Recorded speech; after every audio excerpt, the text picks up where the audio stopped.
Do the two of you have any questions about anything?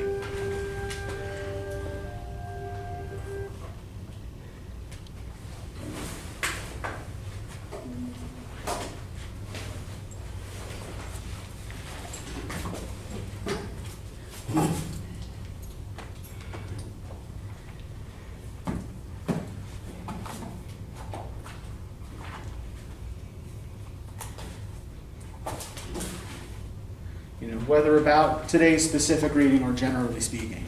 Not necessarily. Not really? Are we in the pink book? No. I brought the pink book because we're going to be in that one for next time, right?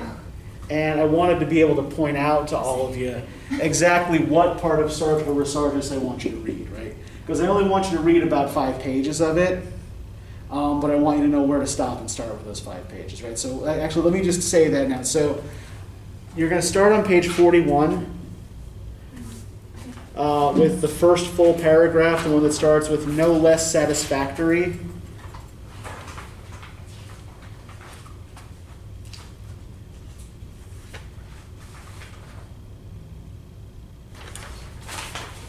And you're going to end with the second full paragraph on page 45 that ends with "to see his wondrous mannequins here below." To see. His wondrous mannequins, manikins, here below. What did you say the first paragraph starts with? Yeah, it starts with "no less satisfactory." It's the first full paragraph on page 41. And yeah, I only want you to read the 5 pages that are specifically concerned with more. So yeah, the other 2 selections, you're going to be reading the entire selection, right? I think the Charge of the Light Brigade, you're reading the whole poem. It's not very long, it's 2 pages. And from the excerpt from William Howard Russell's Diary in India, you'll be reading the whole thing. You do have timeline submissions due next time on Victorian era revolution and war, right? So remember when you bring them, right, to keep them focused on these particular ideas, right? On revolution and war in the mid to late 19th century, right?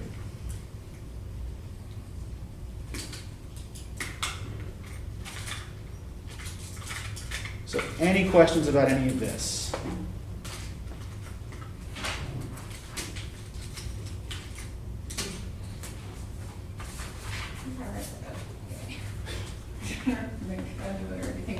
Okay.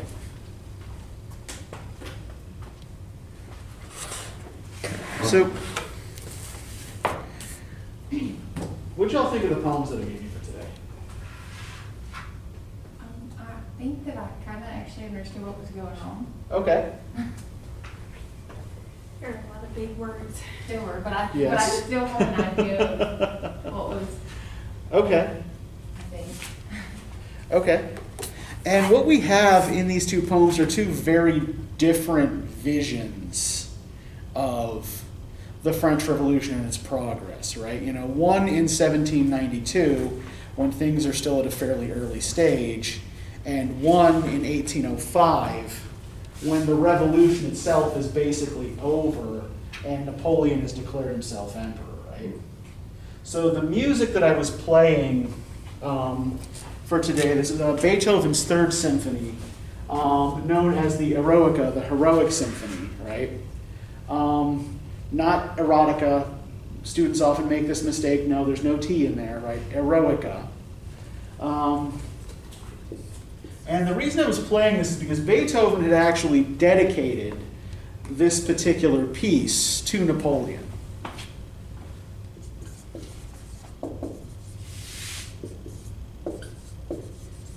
How do you say it? Eroica. Eroica. Yep.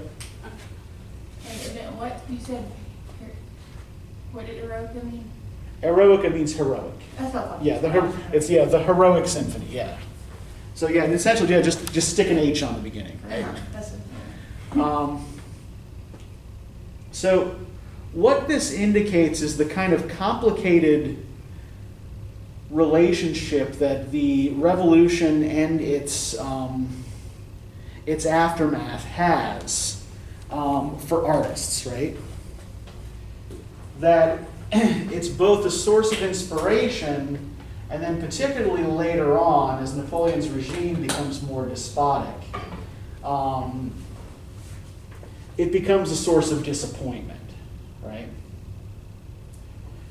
So Beethoven, for example, wrote this particular piece at a time when it looked like Napoleon, who was, just this, nobody from the island of Corsica, which is like a total backwater in terms of French territories, right?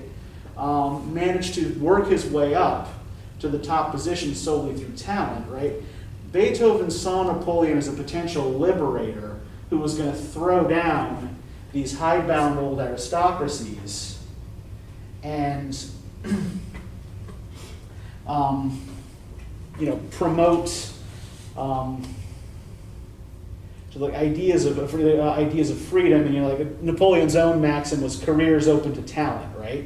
But he was going to appoint people to positions not based on the level of society they were born into, right, but based on their ability. Beethoven's attitude towards Napoleon changed a lot as Napoleon went rampaging through Austria, laying siege to cities, and just kind of crushing everything in its path, right? And I think we see in the Blake poem an attitude that is similar to what Beethoven's attitude was when he was still a Napoleon fan, right? So, what were you able to make of A Song of Liberty? We turn to page 169. This poem is probably weirder for you than the other one was, right? Mm-hmm. What's weird about it?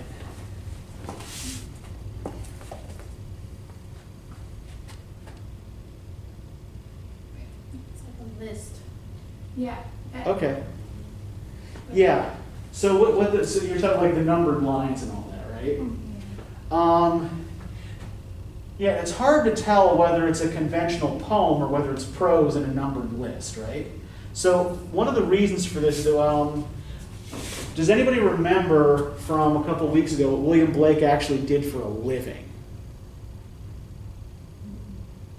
Yeah, he was an engraver. So most of his poems,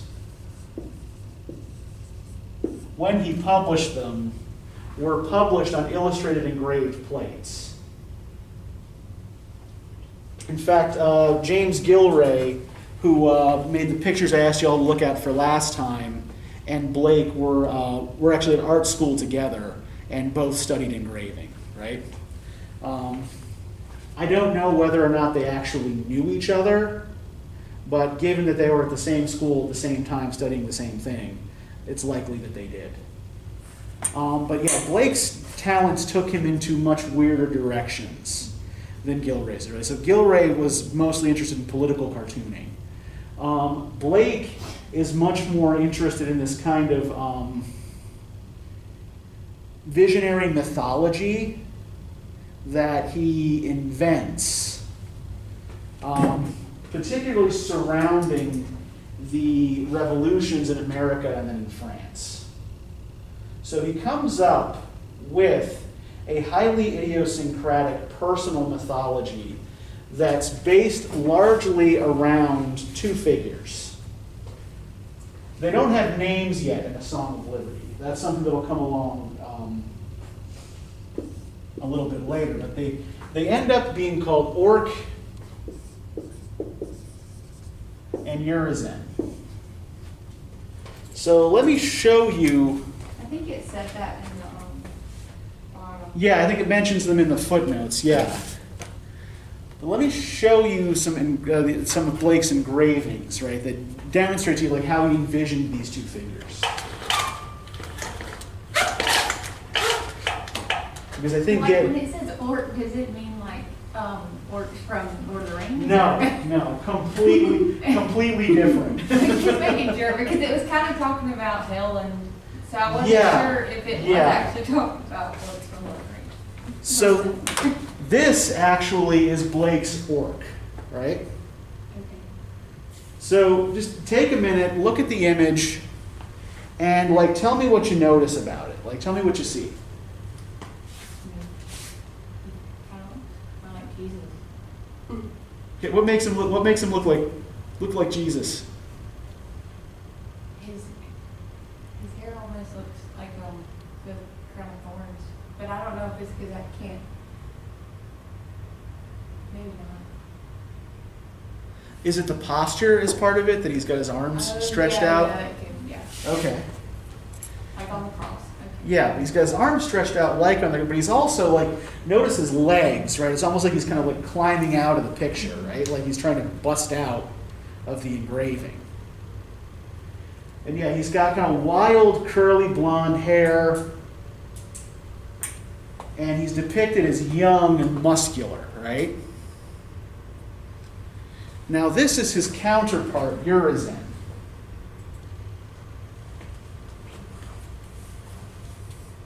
What does Urizen look like? Or what does Urizen remind you of? God. Okay, why? I don't know, he just has a very godlike features and he looks kind of creepy. What's that? He looks kind of creepy, like he's surrounded with, looks like it's blood and Uh-huh. he looks blind. Yeah, his eyes are either closed or blank, right? Oh, they might be closed. Yeah, at any rate, they're eyes that don't see, right? And he's writing. Yeah, he's got both he's got his arms out too, right?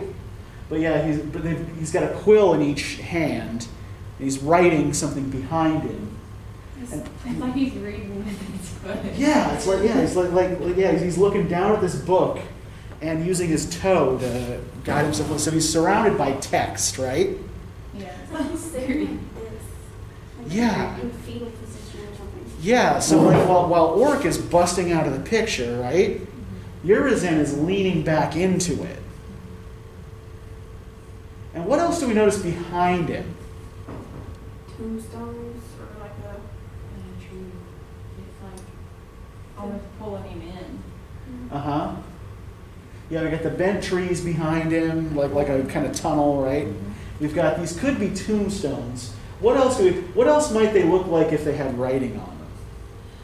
10 Commandments. Yeah, exactly. Exactly. They're meant to evoke the tablets of the Ten Commandments, right? So in Blake's mythology, Orc is the good guy and Urizen is the bad guy. Right? And a lot of this has to do with the forces that the two of them represent. Right? So yeah, you noted, I think, correctly that Urizen does look a bit like typical depictions of the Judeo-Christian God. Right? He's got the long white hair and the beard, right? He's associated here with the tablets of the law and all that. But for Blake,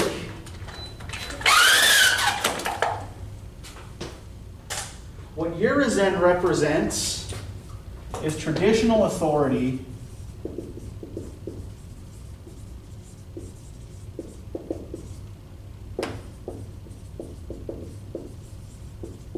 passionless reason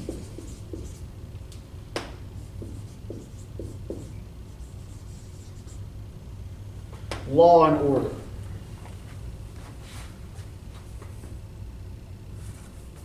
All of which is encoded in the books and the tablets that surround him, right? While Orc is associated with energy,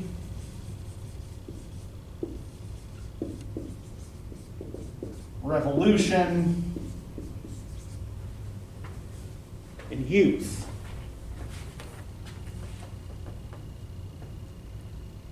So in the Song of Liberty, right, where these two figures haven't been given names yet, Orc is the newborn fire, right?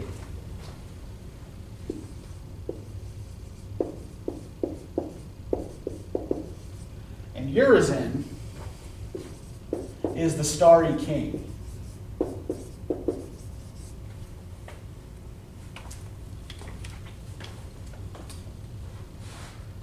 So, why depict if what you're trying to depict is like kind of like cold rationality and order and authority, why might you pick the stars to represent that? Like, why might Urizen be the starry king here?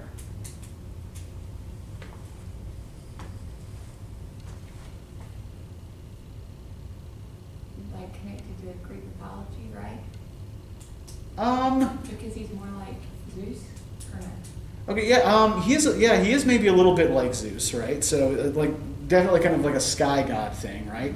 But really, I think probably only in the sense that most ancient Mediterranean religions, right, have a sky god at the head of the pantheon. And even the Judeo-Christian Yahweh is ultimately in a lot of ways a sky god, right? Or at least his origins would be there.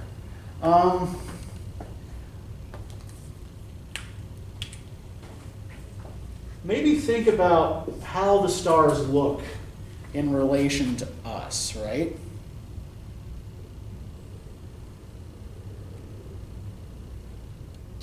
Constant tradition. Yeah, kind of. The night sky is like it moves, it shifts, right? But always in a predictable order.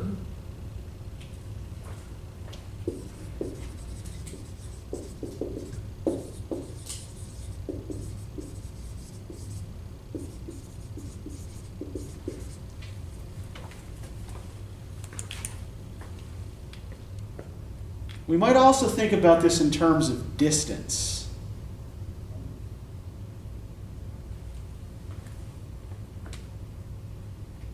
How close are we to the night sky, or to the star? How close are we to the stars? Close enough. Close enough. Okay. Not close enough. No, not close enough. Okay. I think the stars also represent distance, right? That Urizen is on a certain level kind of distant from human concerns, right?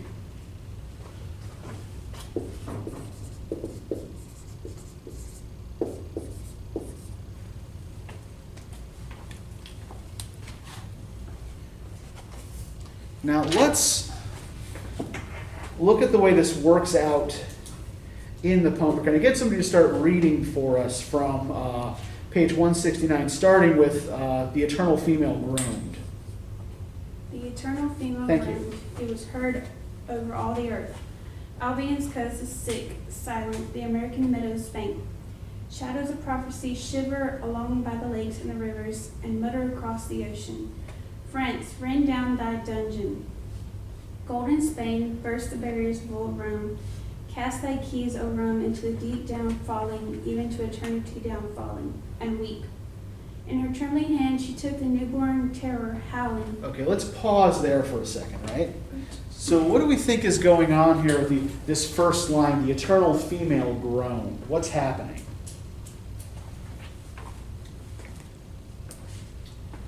The eternal female groaned. It was heard over all the earth. Mother Nature. It feels the intensity of the war. Okay. The war began. What's that? It was heard all over because the war started. She birthed. Mm-hmm. Yeah, that's exactly what this is meant to evoke, like the idea of like birth pangs, right? Yeah, the eternal female, like whatever the female principle in nature is giving birth to Orc, is giving birth to this spirit of revolution, right?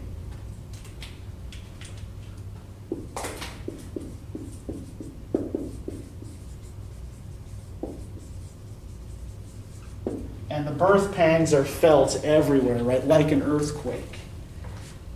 Looking at France, rend down thy dungeon, golden Spain, burst the barriers of old Rome, cast thy keys, O Rome, into the deep down falling, even to eternity down falling. So if we look at France, Spain, and Rome here,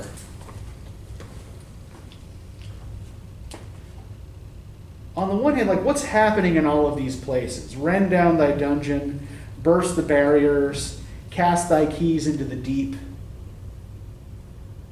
war and imprisonment. Okay, so I think, yeah, the imprisonment is probably closer to where we're going here, right? But are the prisons holding up as the earth shakes as work is born? Yeah, all the prisons, right? All of these barriers are being broken down, right? So the prisons are falling.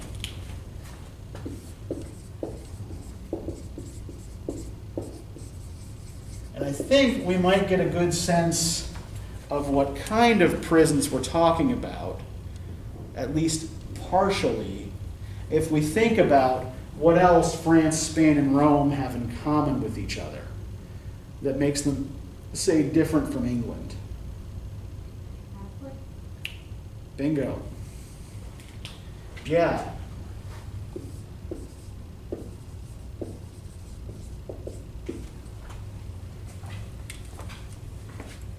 So it's not just royal authority that is falling down here, right? It's also the authority of the Catholic Church that is being challenged. You know, the revolution was also officially kind of anti-clerical as well, right?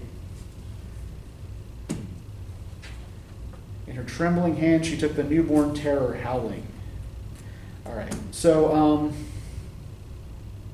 Caroline, can you read the next part of the poem for us, starting with On Those Infinite Mountains of Light? On those infinite mountains of light, now far out by the Atlantic Sea, the newborn fire stood before the starry king. Flagged with gray-browed snows and thunderous visages, the jealous wings wavered over the deep. The sparry hand burned aloft, unbuckled as the shield. Forth went the hand of jealousy among the flaming hair, and hurled the newborn wonder through the starry night. The fire is falling. Look up, O citizen of London, and large thy countenance. O Jew, leave counting gold, return that oil and wine. O African, black African, go wean, thou widen his forehead. Mm-hmm. The fiery limbs, the flaming hair, shot like the sinking sun into the western sea. Okay, we can pause here for a second, that's right. So what is literally happening in this passage? What's that? Everything on fire. Okay, everything is on fire, right? Why? What's going on between these two figures, right? The newborn fire and the starry king here. Rebellion, war, they're fighting. Yeah, there's fighting, right? And at least initially, who's winning?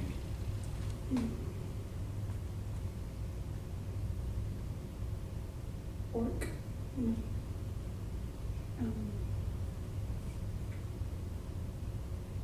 Well, it says the fire is falling, Yeah. Yeah. so would it be Urizen? Yeah, initially, Urizen, the starry king here, is winning, right? Is pushing back against these forces of revolution and keeping them contained. So the fire is falling. And Blake is also deliberately drawing on imagery of like the fall of Satan from heaven here as well, right? God casting Lucifer out. So the fire is falling, right? Waked from his eternal sleep, the hoary element roaring fled away. Down rushed, beating his wings in vain, the jealous king. His gray-browed counselors, thunderous warriors, curled veterans among helms and shields, and chariots, horses, elephants, banners, castles, slings, and rocks. Falling, rushing, ruining, buried in the ruins on Urthona's dens. I can't remember what Urthona is off the top of my head, and they don't give you a footnote for that, unfortunately. All night beneath the ruins, then their sullen flames faded, emerge round the gloomy king. With thunder and fire, leading his starry hosts through the waste wilderness, he promulgates his 10 commands, glancing his beamy eyelids over the deep in dark dismay. where the sun of fire in his eastern cloud, while the morning plumes her golden breast, spurning the clouds written with curses, stamps the stony law to dust, loosing the eternal horses from the dens of night, crying, Empire is no more, and now the lion and wolf shall cease. So Urizen, right, strikes first, strikes fast, hurls Orc across the sky, but Orc returns to stamp the stony law to dust, right? And declare the end of empire.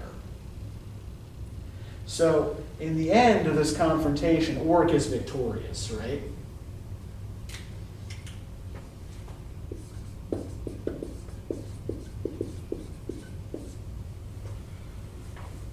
Right, the idea being that these new forces of freedom, unleashed by the revolution, and not just the French Revolution, but also the American Revolution, that these are going to lead to a newer, better age for mankind, for humankind, that are not dependent on these old pillars of authority anymore, right? Kind of a glorious new age of freedom. And then let's move to Wordsworth, and we'll see how this worked out.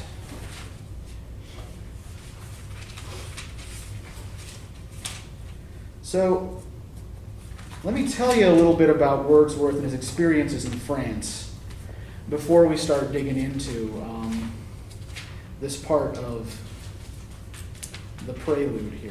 So,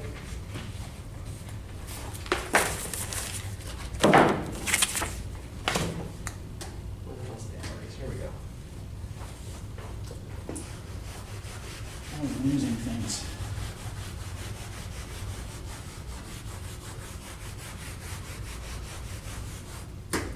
So, in 1791,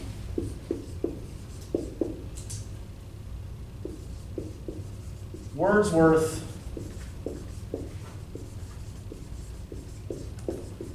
graduates from the University of Cambridge with a fairly lackluster, quote-unquote, pass degree, right? So he basically graduates with a C average. Not because of intellectual incapacity, but because he was bored by formal schooling, right? So,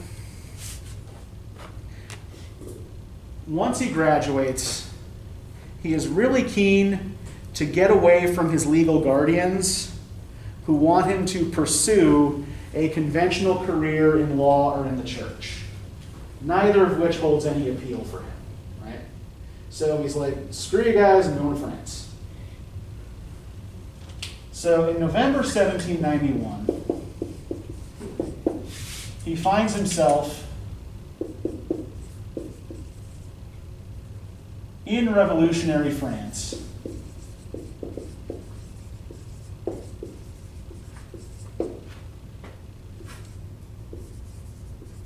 In particular, hanging out with a political faction called the Girondins. Did he know about this war before he went? Yeah, well, in 1791, there isn't actually a war on. At this point, right, the revolution is still ongoing. The king and queen are still alive, but the National Assembly is running the country, right, as the king and queen are in prison. So the Girondins are one of three factions in the Jacobin movement. The Jacobins, broadly speaking,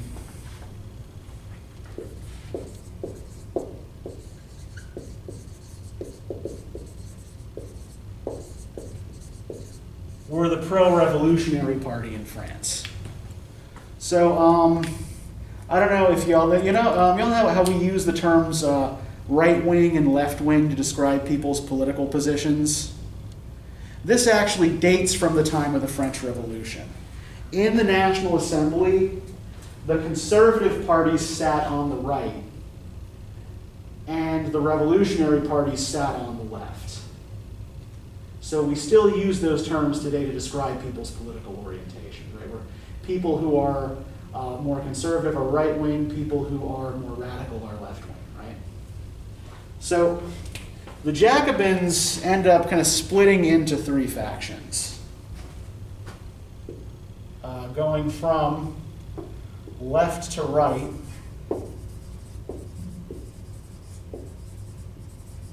The Montagnards, a group who call themselves the Plain, and the Girondins. So the Girondins are the most conservative faction within the Jacobin movement. So, and they're the ones who Wordsworth gets friendly with, right? So, December 1791,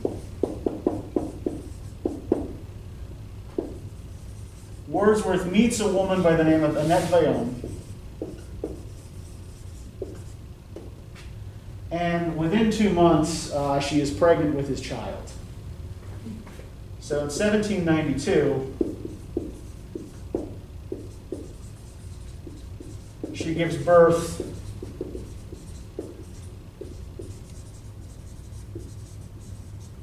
to a daughter, Caroline.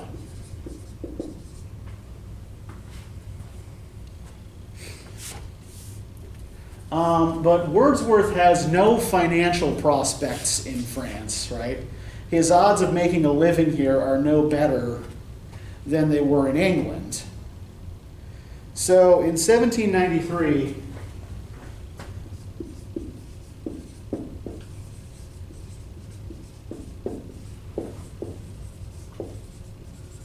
he returns to England, promising to come back. But then Britain and France declare war with each other. And so he is unable to return to France. And for much of the intervening decade, in fact, much of the early 19th century generally, right, Britain and France are intermittently at war with each other. Right? So he doesn't return to France until 1802, by which time Caroline is 9 years old. And his return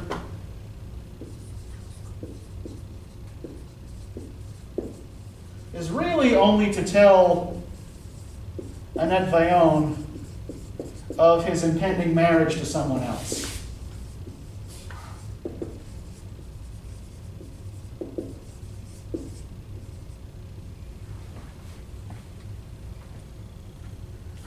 So, by the time he returns to France, his Girondin friends are mostly dead. Right. The Montagnard faction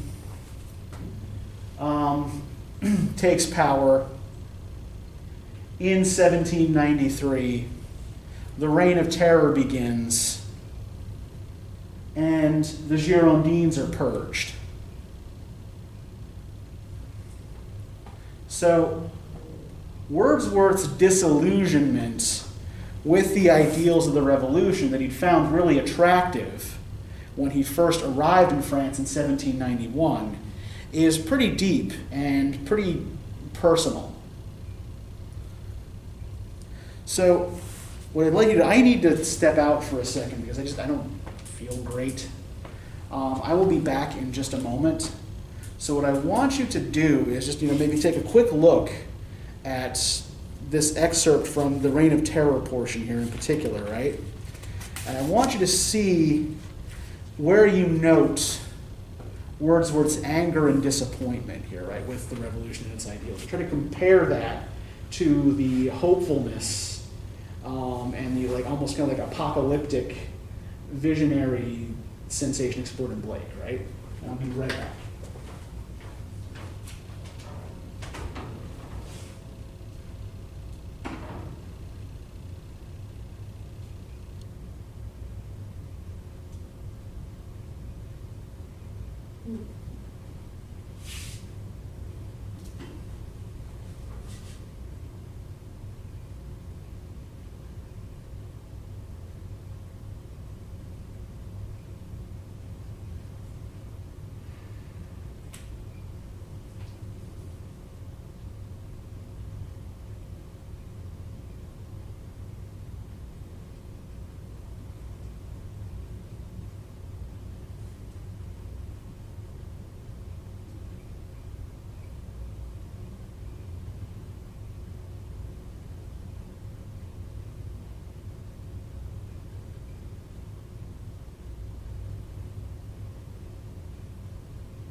promise it's not COVID.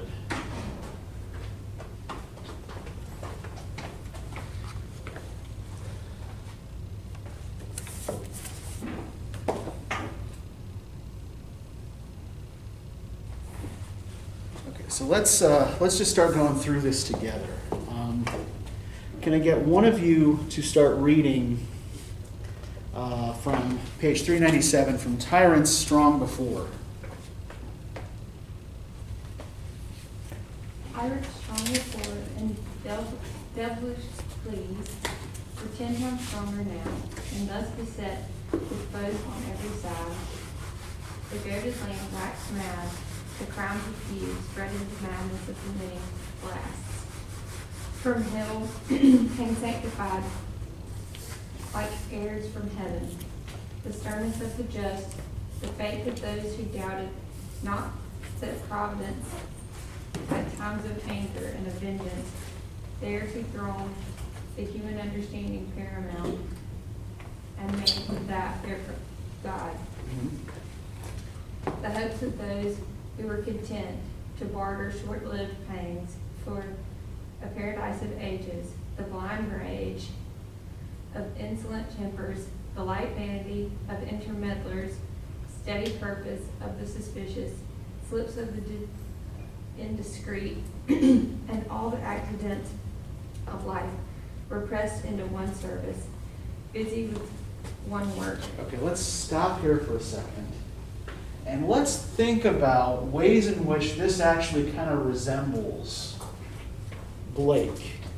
Is there a similarity in imagery here?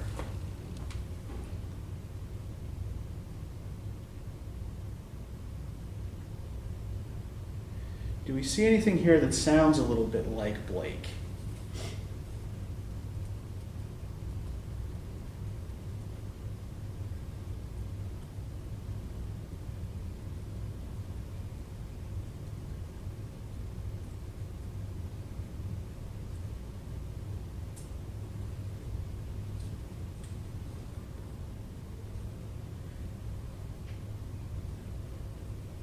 The goaded land waxed mad. Does anybody know? Do y'all understand what that means? Okay, what does it mean to goad someone or something? Have extreme anger towards. It's not that you're angry at them, right? If you're goading someone, say I want to,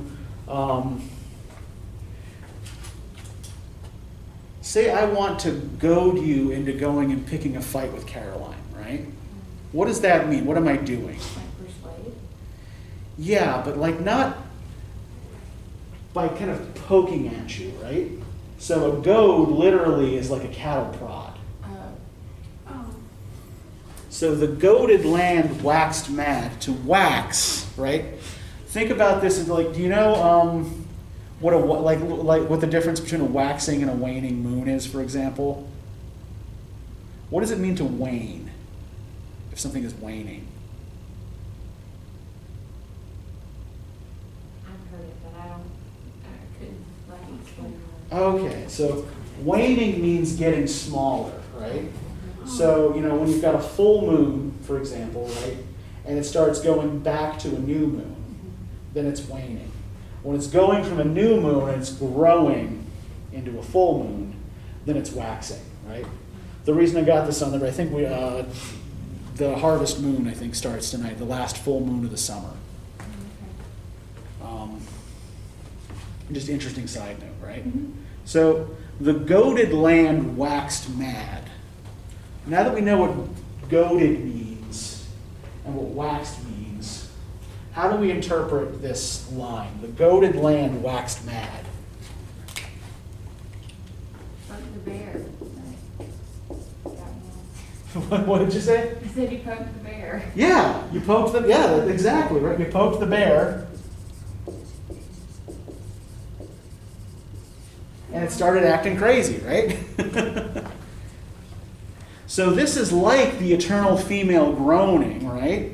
It's maybe couched in less symbolism here, but it's the same kind of thing, right? So when the eternal female groans when giving birth to Orc and shakes down all of the old walls and barriers. It's like the goated land waxing mad here, except there it's positive, right? This is a negative thing, right? This is something like, almost like against nature, right?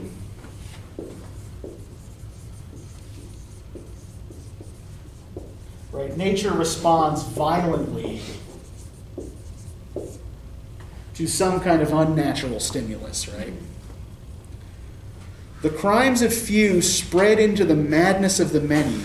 Blasts from hell came sanctified like airs from heaven. So I think, we can again think about the conflict here between, fiery orc, right?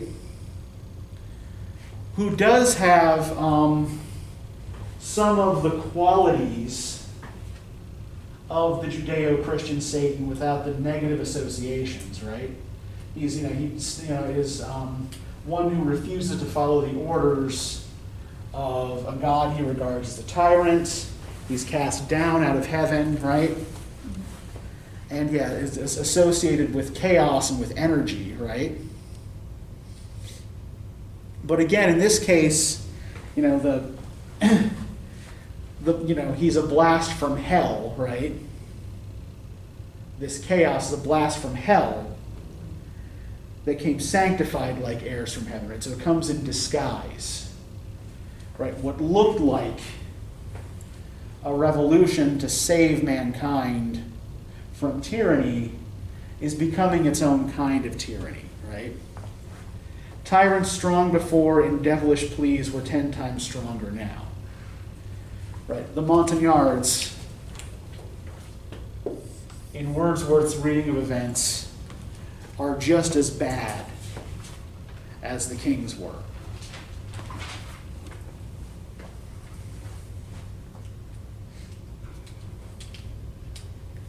Can I get somebody to start reading? Bethany, can you pick up, since Caroline read last, from The Senate was heart-stricken, not a voice. The Senate was heart-stricken, not a voice uplifted, none to oppose or mitigate. Domestic carnage now filled all the year with feast days. The old man from the chimney nook, the maiden from the bosom of her love, the mother from the cradle of her babe, the warrior from the field, all perished, all. Friends, enemies of all parties, ages, ranks, head after head, and never heads enough for those who bathe them fall. Okay, thanks. So we'll pause there for a second, right?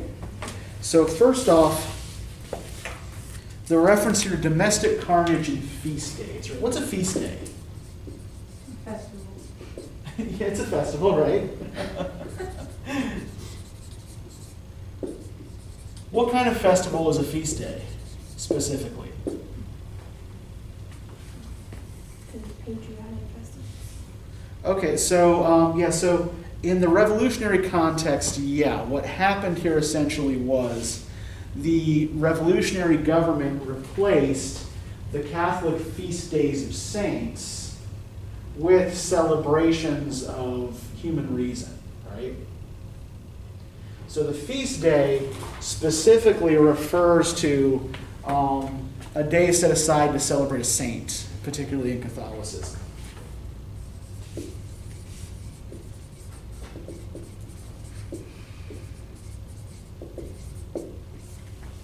And at least in early Christianity, what was the quickest way to become a saint?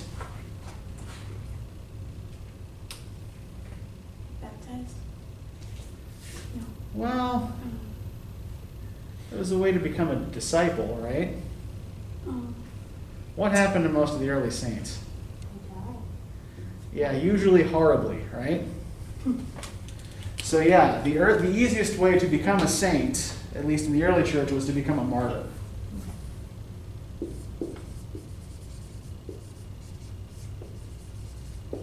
So the idea here, right, is that this new regime, as it tries to purge old Catholic customs, is actually creating a bunch of new martyrs, right? The old man from the chimney nook, the maiden from the bosom of her love, the mother from the cradle of her babe, the warrior from the field, right? These are the people who are all being dragged to the guillotine. people of all ages, all ranks, all conditions, all sexes, right? So the idea here seems to be that Wordsworth seems to want to paint the killing as more or less indiscriminate, right? That the Montagnards are, just kind of cleaning out everybody, right?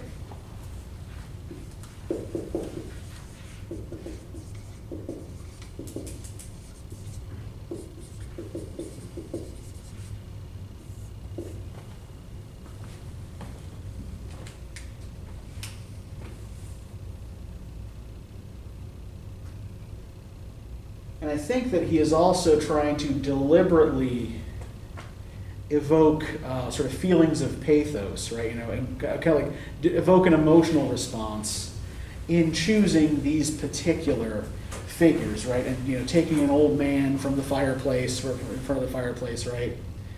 Taking a young woman, taking a mother who should be taking care of her baby, right?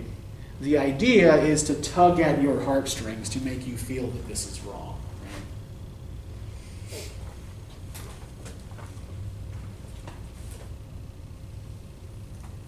They found their joy. They made it, ever thirsty as a child. If light desires of innocent little ones may with such heinous appetites be matched, having a toy, a windmill, through the air, do of itself blow fresh and makes the veins spin in his eyesight, he is not content, but with a plaything at arm's length, he sets his front against the blast, and runs amain to make it whirl the faster. So he's talking here about the Montagnards, right? And what is he comparing them to?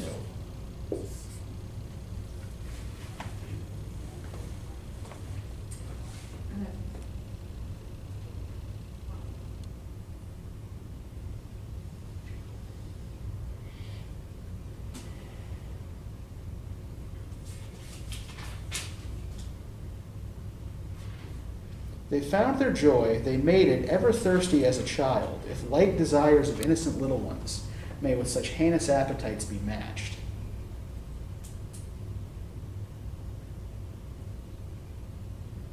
What's the first part of the comparison here?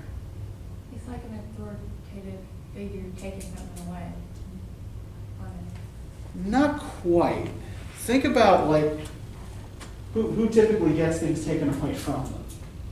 What? Children, yeah. He's comparing the Montagnards to children, right? Oh. He's comparing them to children.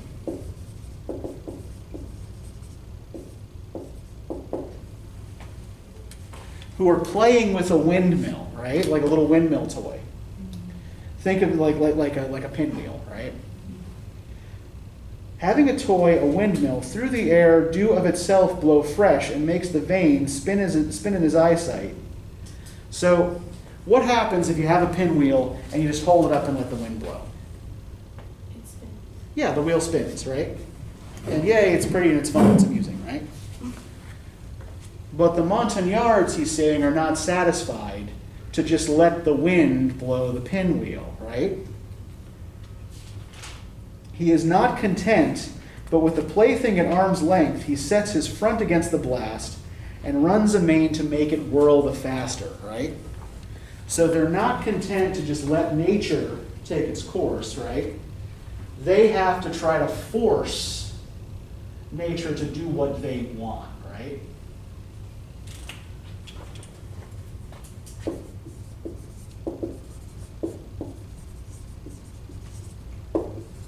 So like a child who wants to make a pinwheel spin faster, the Montagnards can't kind of patiently allow nature to do its work. And in order to create the society they want, just start piling up bodies, right?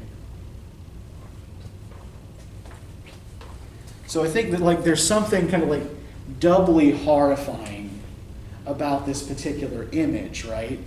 Mm. The idea of this almost kind of childlike glee in slaughter, right? It's like combining this, like this idea of innocence and innocent play with judicial execution.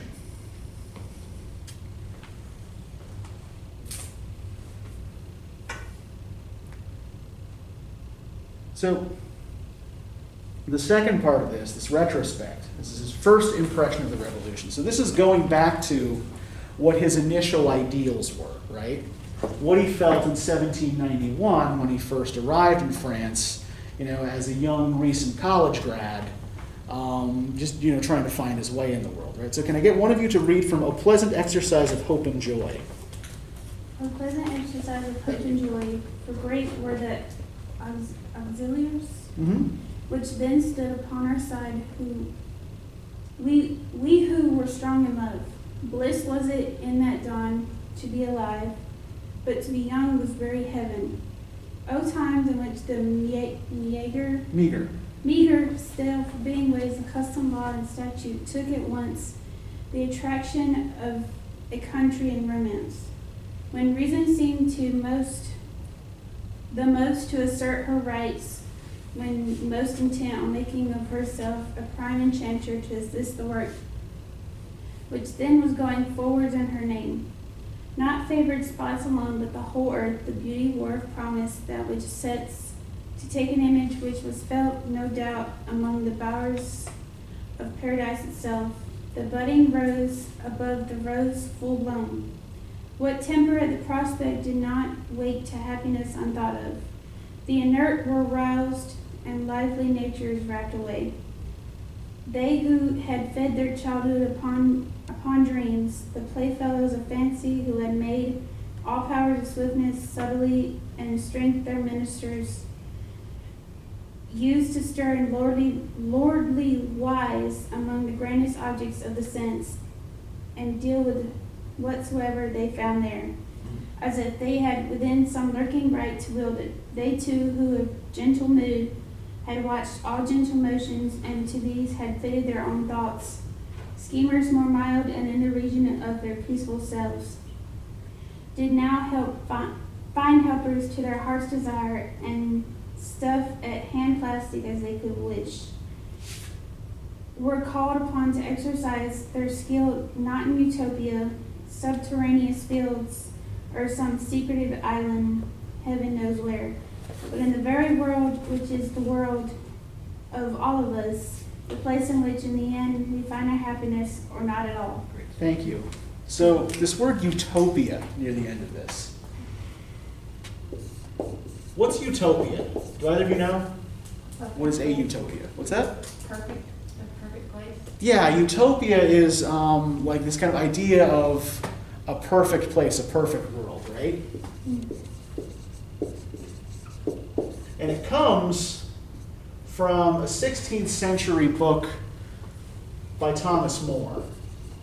Right? He is the first writer to use the word utopia to describe a kind of ideal place.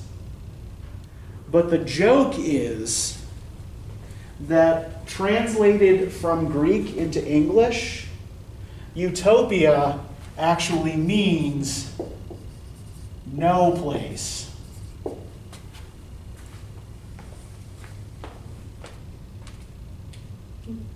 So utopia is kind of by definition imaginary, right?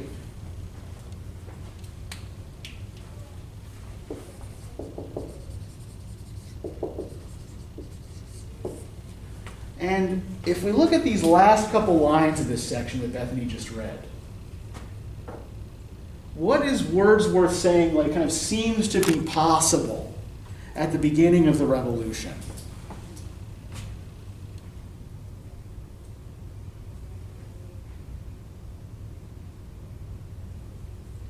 Were called upon to exercise their skill not in utopia, subterraneous fields, or some secreted island, heaven knows where, but in the very world which is the world of all of us, the place in which, in the end, we find our happiness or not at all. Place within us.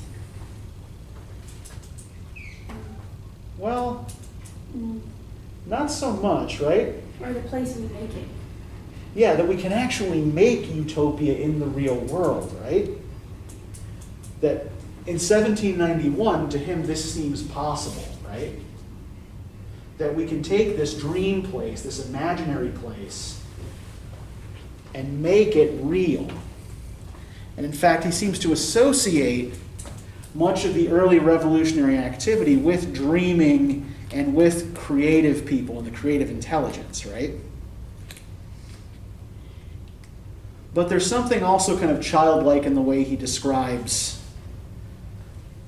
the revolutionary dreamers. Right? There's a kind of innocence. To be young, right, was very heaven.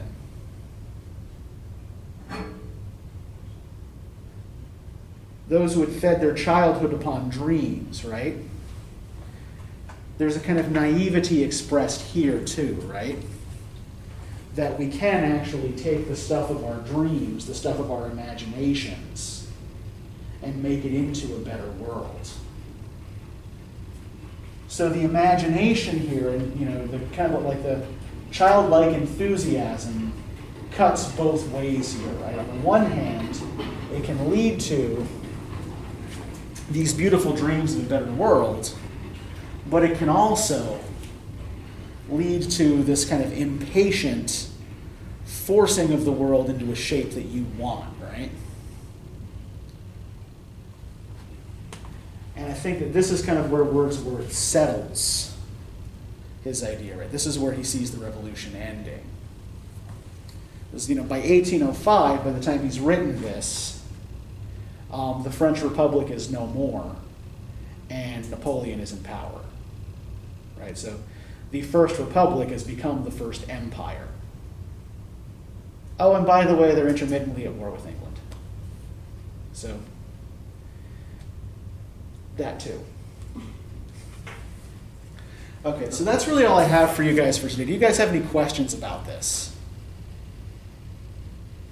Do we feel like we get it? We understand what's going on? Okay, great. So let me give you the reading questions for next time.